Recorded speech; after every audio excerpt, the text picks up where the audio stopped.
தமிழ்நாட்டில் விஜய் அவர்கள் புதிதாக முதலமைச்சராக பதவியேற்றிருக்காரு.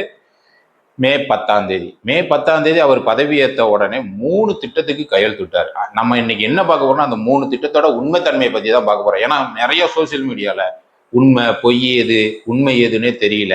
சின்ன விஷயத்தை மிகைப்படுத்தி காட்டுறதும் நல்லதை செஞ்சதை கொச்சமா பேசுறதும் பெருகிக்கிட்டே வருது. அதனால அவர் அரசாணையை ரிலீஸ் பண்ணாரு. அதோட உண்மைத்தன்மை என்னங்கிறத மட்டும்தான் இந்த வீடியோல பார்க்க போறோம்.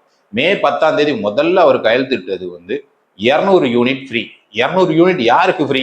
500 யூனிட்டுக்குள்ள பயன்படுத்தும் வீடுகளுக்கு மட்டும் 200 யூனிட் ஃப்ரீன்னு சொல்லி அனௌன்ஸ்மெண்ட் பண்ணியிருக்காரு.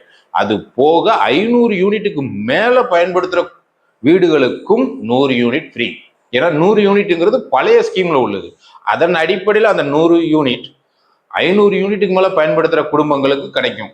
500 யூனிட் கீழே, அதாவது பெரும்பாலும் சி கிளாஸும் பி கிளாஸும் 500 யூனிட் கீழே தான் பயன்படுத்துவாங்க. அவங்களுக்கு 200 யூனிட் ஃப்ரீ. ஓகே, இந்த ஸ்கீம் நல்ல ஸ்கீம் தான், நம்ம பாராட்டியே ஆகணும். சரிங்களா? ரெண்டாவதா சிங்கப்பெண்ணை திட்டம்னு ஒரு திட்டத்தை உருவாக்கியிருக்காரு. இந்த திட்டத்தை பத்தி முதல்ல முழுசா தெரியறதுக்கு முன்னாடி சில விஷயங்களையும் நம்ம தெரிஞ்சுக்கணும். தமிழ்நாட்டுல மகளிர் காவல் நிலையம் 222 காவல் நிலையங்கள் இருக்கு.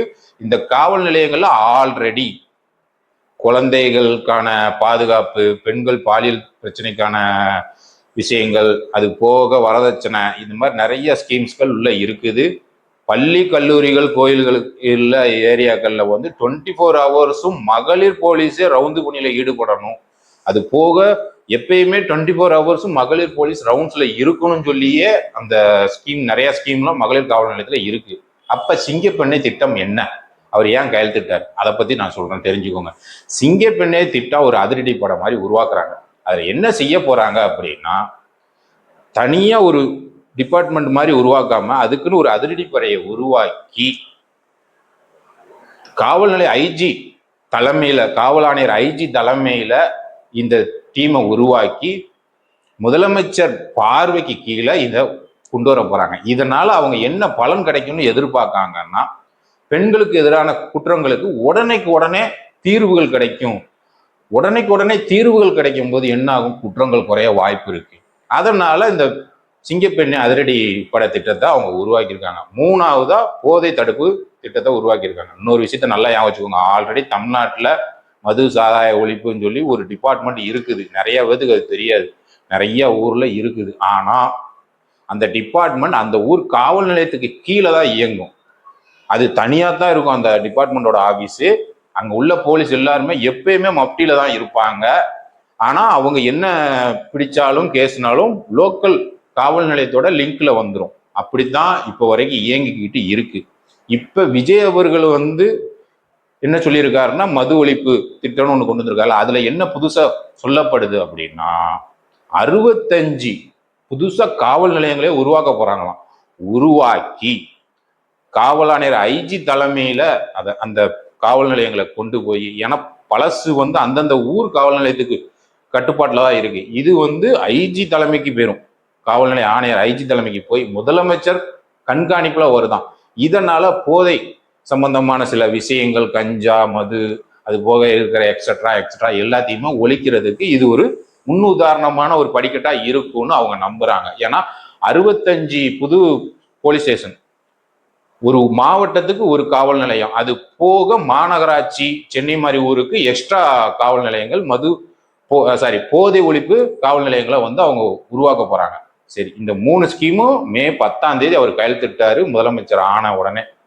அடுத்தாப்புல அவர் என்ன கொண்டு வந்தாருன்னு நல்லா தெரிஞ்சுக்கோங்க. 717 டாஸ்மாக் கடைகளை மூடப்படும் என்று அறிவிச்சிருக்காரு. 500 மீட்டர், அதாவது பள்ளி கல்லூரிகள் கோவில் பஸ் ஸ்டாண்டு பக்கத்துல இருக்கிற 500 மீட்டர் பரப்பளவுல இருக்கிற இந்த டாஸ்மாக் கடைகள் 717 கடைகள் மூடப்படும்னு அரசாணை ரிலீஸ் பண்ணிட்டாங்க. தமிழ்நாட்டில் 4756 ஒயின் ஷாப் இருக்கு. இதுல 15% மூடப்படுது. நல்ல ஒரு விஷயத்தை ஞாபகம் வச்சுக்கோங்க. இது மூடப்படுறது என்னமோ உண்மைதான், அரசாணை ரிலீஸ் பண்ணிட்டாங்க, கண்டிப்பா மூடிடுவாங்க. ஆனால் எந்த இடத்துலையும் டாஸ்மாக் குறைக்கப்படும் என்று கையெழுத்து போடல.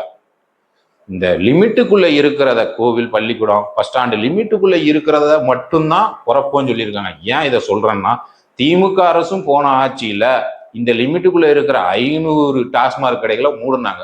ஆனா ஒயின் ஷாப்போட எண்ணிக்கை குறையல. இப்ப விஜய் அவர்கள் கையெழுத்து போட்டு 717, அவரும் மூடுறன்னு சொல்லி தான் கையெழுத்து போட்டுக்காரு, மூடத்தான் போறாங்க. ஆனா எண்ணிக்கை குறையணும், எண்ணிக்கை குறைஞ்சாதான் அது முழு பலனை அடைய முடியும். எண்ணிக்கை குறையாம சும்மா 500 மீட்டருக்கு இடையில மட்டும் குறைச்சிட்டு வேற பக்கம் போய் அந்த கடையை ஓப்பன் பண்ணா எண்ணிக்கை குறையாது. மது குடிப்பவர்கள் எண்ணிக்கையும் குறையணும், அதுதான் முக்கியம். கடை மட்டும் குறைஞ்சா போதாது, மது குடிப்பவர்கள் எண்ணிக்கையும் குறையணும். இதற்கு விழிப்புணர்வு ஒன்றே வழி. சரி, அடுத்தபடியா மே 13ஆம் தேதி சட்டமன்றத்தில் அவர் என்ன பேசினார்னா, புதுமை பெண் திட்டம், தமிழ் புதல்வன் திட்டம், 6ல இருந்து 12 வரைக்கும் படிக்கிற மாணவர்களுக்கு 1000 ரூபாய் திமுக அரசு ஒரு ஸ்கீம் மூலமா கொடுத்துட்டு இருந்தாங்க. அந்த திட்டம் என்ன ஆகுன்னு கேள்வி எழுப்பும்போது, அந்த திட்டம் வழக்கம் போல நான் கொடுத்துட்றேன் அப்படின்னு சொல்லி அவர் சொல்லிட்டார் சட்டமன்றத்துல. மே 13ஆம் தேதி சொன்னாரு. மே 7ஆம் தேதி பெண்டிங், அவங்களுக்கு கொடுக்கணும் அந்த 1000 ரூபாய். மே 14 இன்னைக்கு அந்த 1000 ரூபாய் எல்லார் கணக்குலையும் வரவு வைத்து விட்டார்கள். இதுதான் இப்போ வரைக்கும் நடந்த விஷயம்.